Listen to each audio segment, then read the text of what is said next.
Hello everyone, I am Deepak Sawant. Welcome you to my channel Apollo CBSE classes.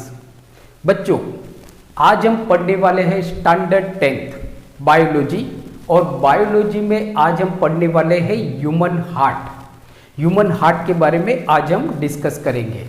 Human heart बहुत ही important topic है. काफ़ी सारे question या तो ऐसा बोल सकते हैं कि हर साल बोर्ड की एग्जाम में एक क्वेश्चन ह्यूमन हार्ट में से पूछा जाता है.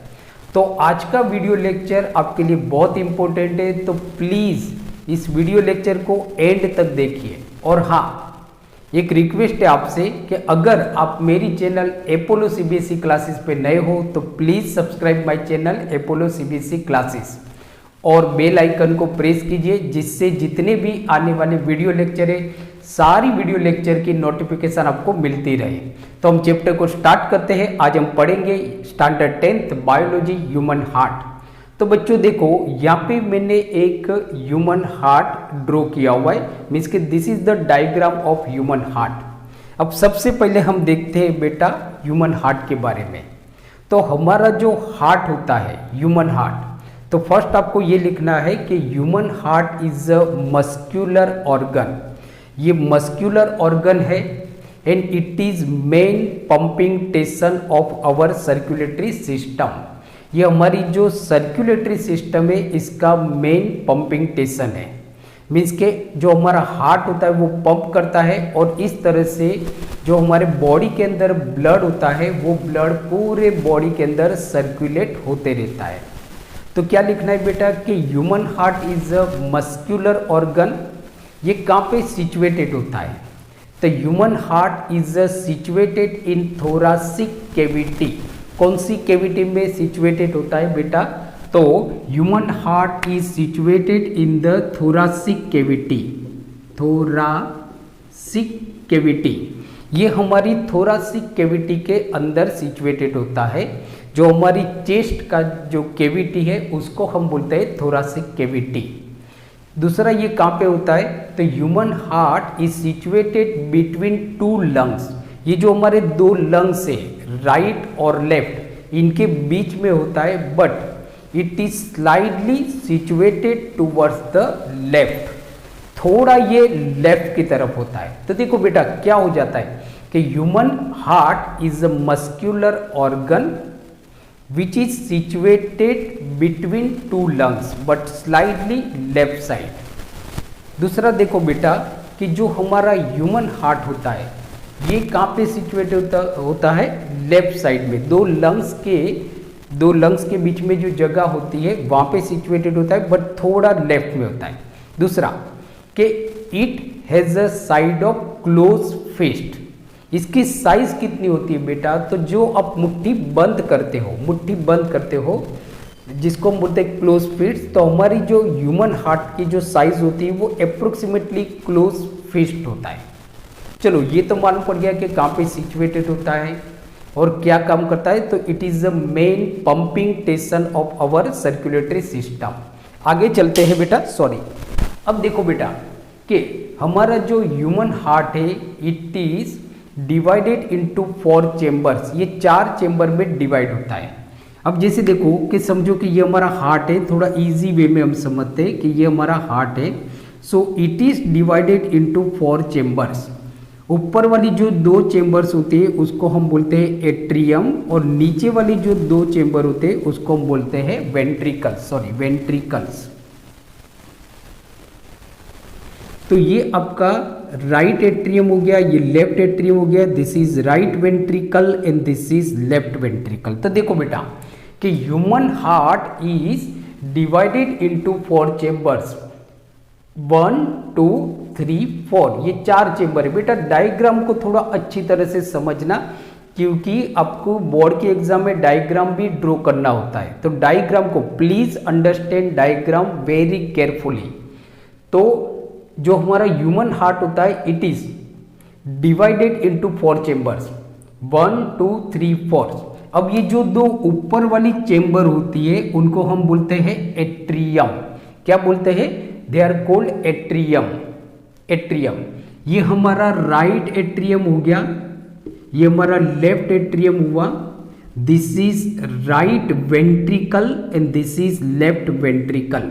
देखो बेटा, प्लीज रिमेंबर कि human heart is divided into 4 chambers, 4 chambers में डिवाइड होता है। जैसे हमने 9th स्टैंडर्ड में पढ़ा था कि जो एनिमल्स होते हैं वो 5 ग्रुप में डिवाइड होते हैं। जैसे आपका फर्स्ट होता है पीसीस, जो एक्वेटिक ऑर्गेनिज्म होते हैं जैसे फिश। दूसरा होता है आपका amphibians, reptiles, Aves and mammals. अब देखो, जो पीसीस होता है मीन्स कि जो फिश होता है उनमें 2 चेम्बर्स होते हैं, उनके अंदर 2 चेम्बर्स होते हैं, एट्रियम एंड वेंट्रिकल। जो एम्फीबियंस होते हैं और रेप्टाइल्स होते हैं उनके अंदर 3 चेम्बर्स होते हैं। और जो एव्स होते हैं और मेमल्स होते हैं, मेमल्स जैसे एव्स की बात करो तो बर्ड्स, और मेमल्स की बात करो तो जो बच्चे को जन्म देते हैं उनको हम बोलते हैं मेमल्स। जैसे एग्जांपल ले लो, ह्यूमन, काउ, बफेलो। आपके घर में जो डॉग है, जो कैट है, वो भी मेमल्स हैं। तो एव्स और मेमल्स में जो हार्ट होता है वो 4 चेम्बर होता है। ये क्वेश्चन भी आपकी बोर्ड के एग्जाम में पूछा जाता है। प्लीज रिमेंबर, जो फिशिस होते हैं उनमें 2 चेम्बर्स होते हैं, एम्फीबियंस और रेप्टाइल्स में 3 चेम्बर हार्ट होता है, और एव्स एंड मेमल्स में 4 चेम्बर हार्ट होता है। अब देखो कि हमारे अंदर जो हार्ट होता है वो 4 चेम्बर में डिवाइड होता है, right atrium, left atrium, right ventricle, left ventricle. Now question ये आता है कि हमारा जो हार्ट है वो 4 चेम्बर में क्यों डिवाइड है, क्यों डिवाइड है। जैसे हमने देखा कि भाई एम्फीबियंस है, या आपके जो रेप्टाइल्स है, या फिश की बात करो तो इनके अंदर तो 2 चेम्बर है या तो 3 चेम्बर है, तो हमारे अंदर 4 चेम्बर हार्ट क्यों है। तो बच्चों उसका सिंपल है कि ये क्वेश्चन भी आपको बोर्ड में पूछा जाता है। दूसरा आपके बेसिक नॉलेज के लिए भी जरूरी है। जैसे देखो बेटा कि हम लोग वार्म ब्लडेड एनिमल्स है। कैसे एनिमल्स है? Warm blooded animals. Please remember, we are warm blooded animals, warm blooded animals. Warm blooded animals, या तो जिसको हम बोलते हैं बायोलॉजी में पोइकिलोथर्मिक एनिमल्स। अब इसका मतलब क्या होता है? वार्म ब्लडेड का मतलब ये होता है कि हमारा जो बॉडी टेम्परेचर है वो कांस्टेंट रहता है, मीन्स कि ये एनवायरनमेंट के अकॉर्डिंग चेंज नहीं होता है।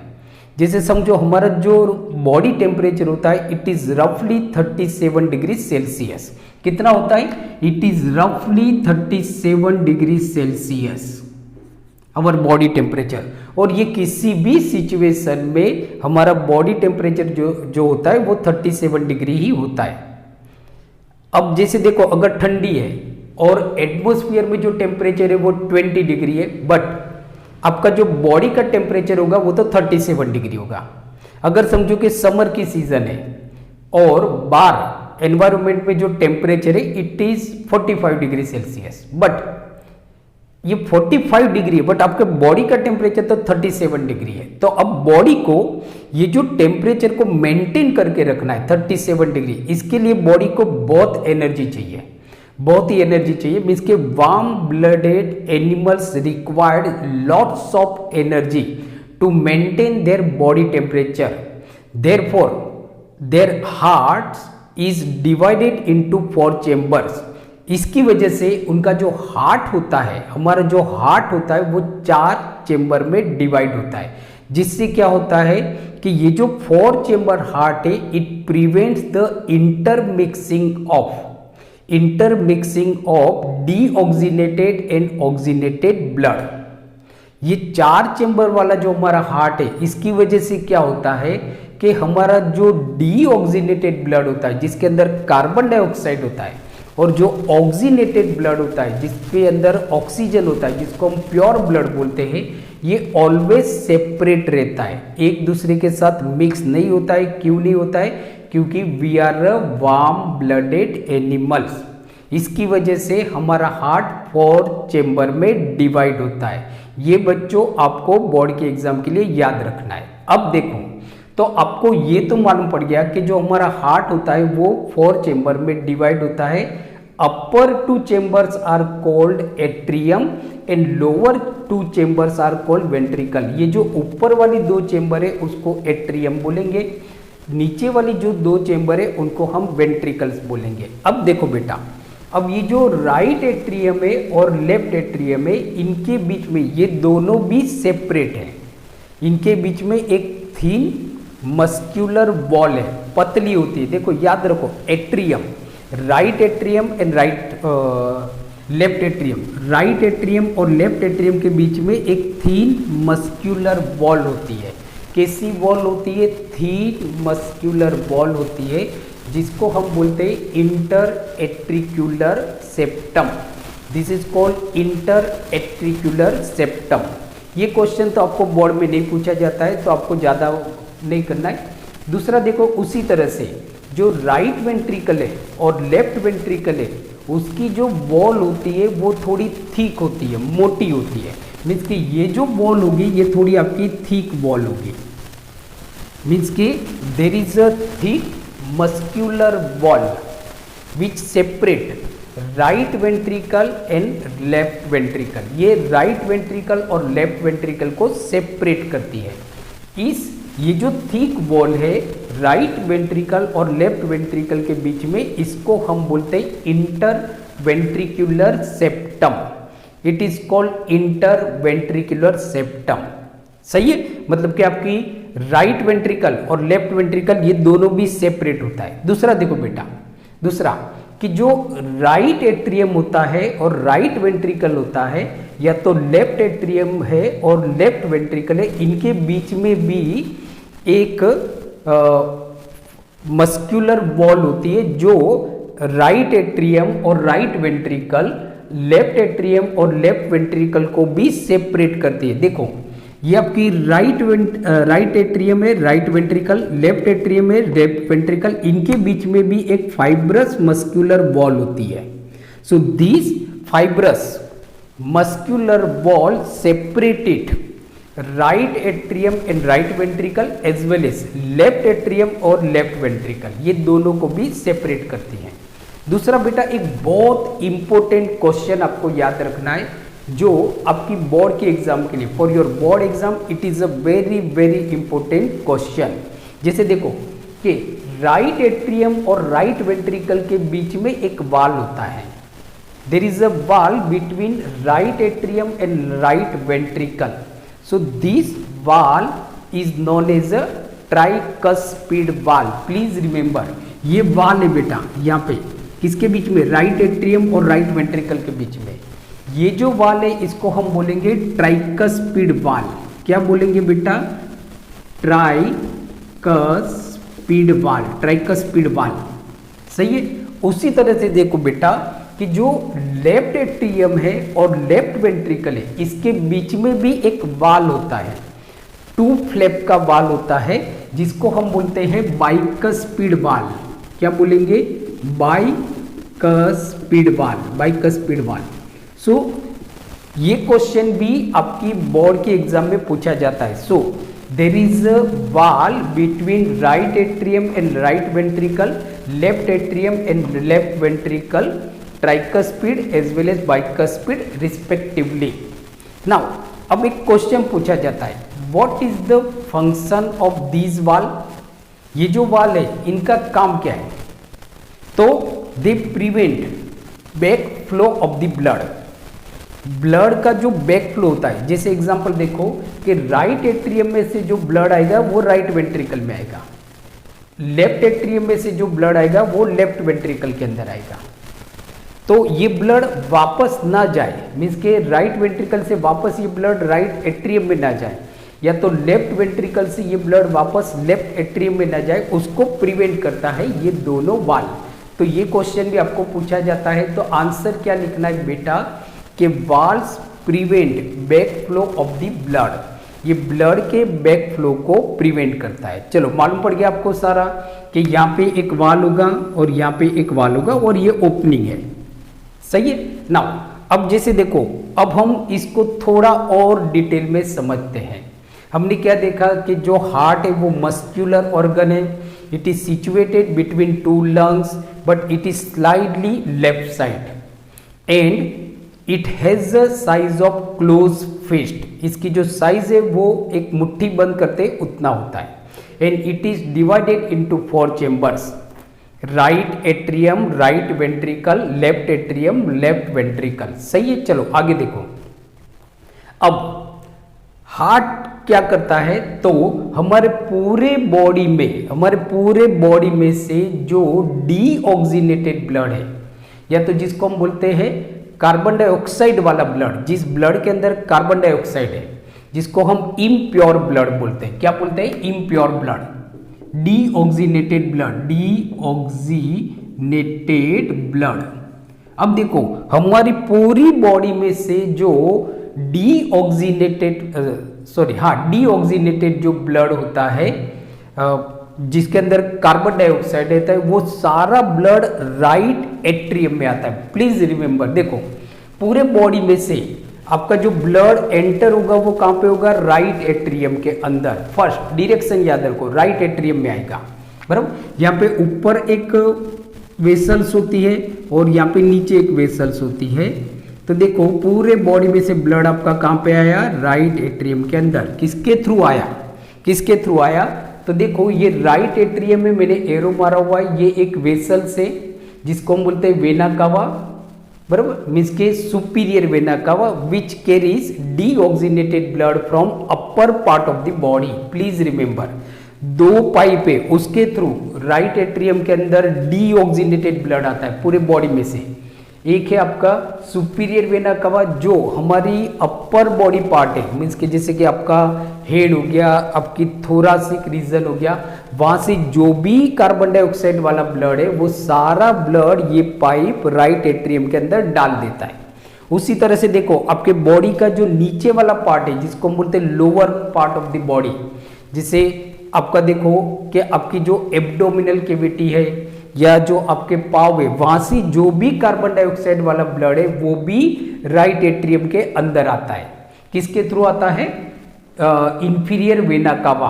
तो देखो यहां से ब्लड आपका राइट एट्रियम में आया, यहां से ब्लड आपका भी राइट एट्रियम में अंदर आया। तो देखो right atrium receive deoxygenated blood from body, बराबर, from body through superior vena cava and inferior vena cava. आगे देखो अब आपका ब्लड कहां पे आ गया? राइट एट्रियम के अंदर आ गया, मीन्स के राइट एट्रियम के अंदर आ गया।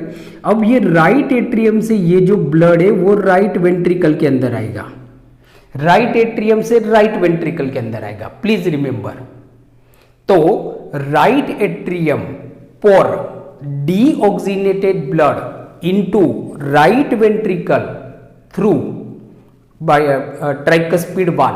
किसके थ्रू? ट्राइकस्पिड वाल के थ्रू वो पूरा जो डीऑक्सीनेटेड ब्लड है उसको वो डाल देता है राइट वेंट्रिकल के अंदर। कहां पे डाल देगा? Right ventricle. देखो मैंने एरो लगाया हुआ है बेटा। अब ये पूरा deoxygenated blood right atrium, right ventricle को दे देगा। किसके थ्रू? ट्राइकस्पिड वाल के थ्रू, ट्राइकस्पिड वाल के थ्रू। अब आपका ब्लड बेटा कहां पे आ गया? राइट वेंट्रिकल के अंदर आ गया, बराबर। अब क्या होगा कि राइट वेंट्रिकल जो है ना आपका, जैसे देखो कि जब राइट एट्रियम आपका रिलैक्स होता है तो it receive deoxygenated blood from the body. अब ये राइट एट्रियम आपका कॉन्ट्रैक्ट होगा, तो it pores deoxygenated blood into right ventricle through tricuspid valve। Now अब क्या होगा कि राइट वेंट्रिकल आपका कॉन्ट्रैक्ट होगा। जब राइट वेंट्रिकल कॉन्ट्रैक्ट होगा तो ये सारा जो डीऑक्सीनेटेड ब्लड है, ये सारा डीऑक्सीनेटेड ब्लड आपका लंग्स में प्योर होने के लिए जाएगा। कहां पे जाएगा? लंग्स में प्योर होने के लिए जाएगा। तो देखो हमारा डायरेक्शन क्या है? राइट एट्रियम से राइट वेंट्रिकल में आ गया ब्लड।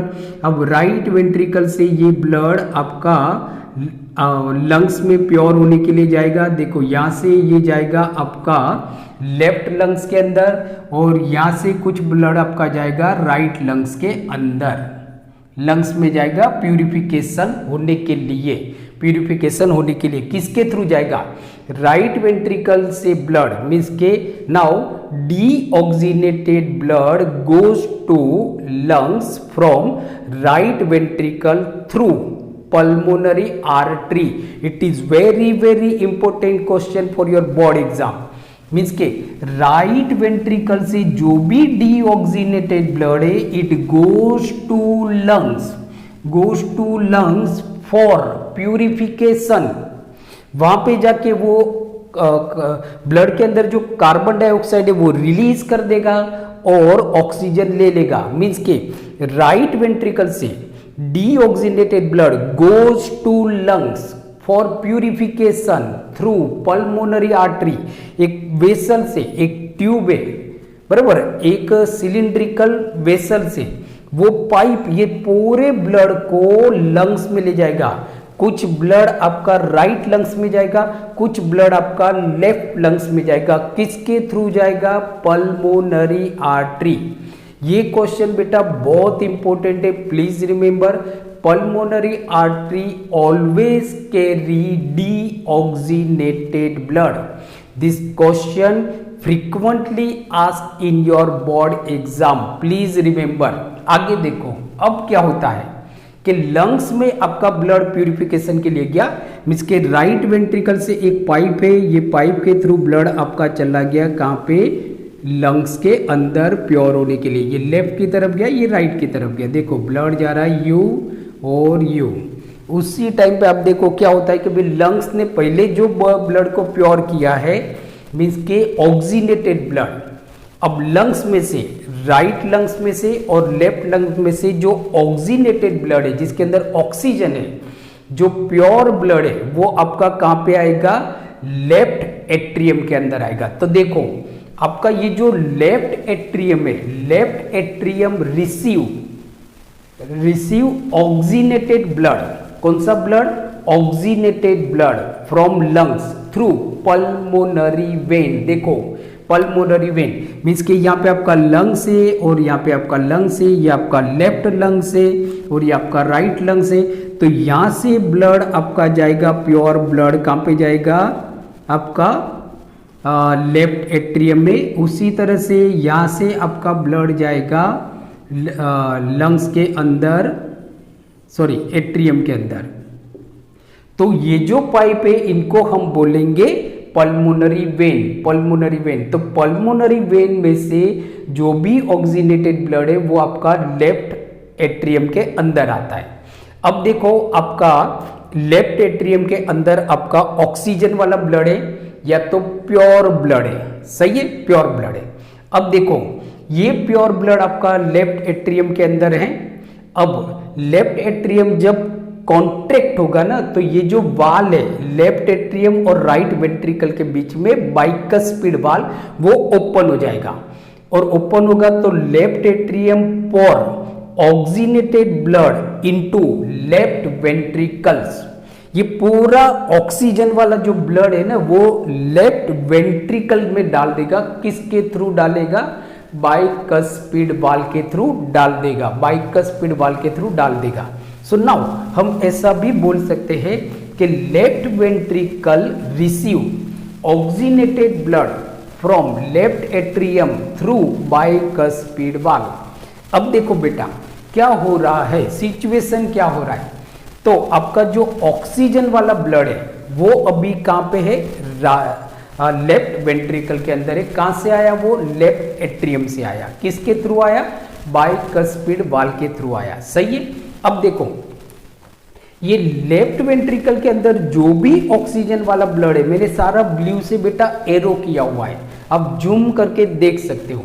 तो ये जो ऑक्सीजन वाला जो ब्लड है जो आपका लेफ्ट वेंट्रिकल के अंदर है, यहां से ये ब्लड पूरे बॉडी के अंदर चला जाएगा। आपके upper part of the body में भी चला जाएगा, lower part of the body में भी चला जाएगा, क्योंकि ऑक्सीजन की रिक्वायरमेंट आपके बॉडी के हर एक सेल को होती है। तो ये पूरा ऑक्सीजन वाला जो ब्लड है बराबर, वो from left ventricle goes to each and every part of the body, each and every part of the body किसके थ्रू जाएगा? एक बड़ी सी पाइप है जिसको हम बोलते हैं aorta, this is called aorta. तो देखो ये लेफ्ट वेंट्रिकल से ये ब्लड आपका ऑर्टा के अंदर एंटर हो गया और ऑर्टा से आपका पूरे बॉडी के अंदर ये ब्लड पहुंच जाता है। और इस तरह से देखो हमारी बॉडी के जो सेल की ऑक्सीजन की जो रिक्वायरमेंट होती है वो फुलफिल होती है। तो बच्चा बहुत ही सिंपल सा है, एक दो बार आप देखोगे डेफिनेटली आपको ये मतलब ह्यूमन हार्ट के बारे में मालूम पड़ जाएगा। तो आई होप आज का वीडियो लेक्चर आपको अच्छा लगा होगा। तो नीचे कमेंट्स में आप मुझे अपने कमेंट्स लिख के भेजिए और इस वीडियो लेक्चर को आपके ज़्यादा से ज़्यादा फ्रेंड के साथ शेयर कीजिए जिससे हमारी चैनल ज़्यादा ग्रो हो जाए। We need your help to grow our channel. So keep watching, keep studying और देखते रहिए अपोलो सीबीएसई क्लासेस और अपना ख्याल रखें। Thank you, take care.